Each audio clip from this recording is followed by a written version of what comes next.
محترم سامعین کرام، السلام علیکم ورحمۃ اللہ تعالی وبرکاتہ۔ الصلاۃ والسلام علیک یا رسول اللہ وعلی آلک واصحابک سیدی یا رسول اللہ صلی اللہ تعالی علیہ وسلم۔ سائل نے معتکف نے سوال کیا کہ حضرت ہم جو اعتکاف میں بیٹھے ہیں تو اس میں کیا پردہ لگانا ضروری ہے؟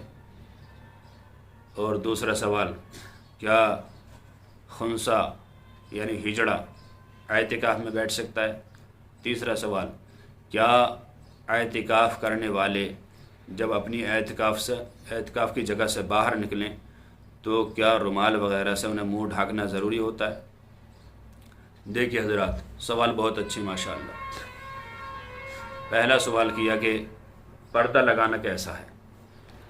جو مساجد میں آپ نے دیکھا ہوگا کسی کونے میں پردہ لگا دیا جاتا ہے، آڑ کر دی جاتی ہے کہ یہاں اعتکاف والے بیٹھے ہیں۔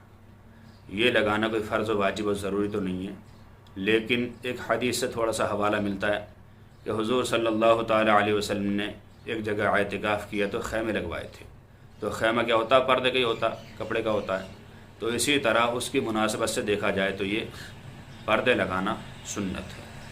اور رہی یہ بات کہ ہجڑا وغیرہ خنثی کیا مسجد میں اعتکاف کے لیے بیٹھ سکتا ہے؟ ہاں جی، بالکل بیٹھ سکتا ہے۔ کنر ہجڑا وغیرہ اعتکاف میں مسجد کے لیے بیٹھ سکتا ہے۔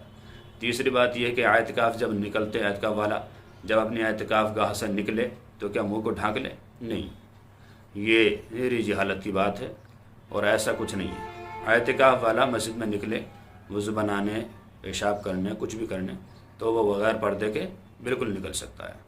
اللہ تعالیٰ سے دعا کہ اللہ تعالیٰ ہمیں صحیح مسائل شرعیہ سیکھتے رہنے کی توفیق عطا فرمائے۔ السلام علیکم ورحمۃ اللہ واللہ تعالی عالم بالصواب۔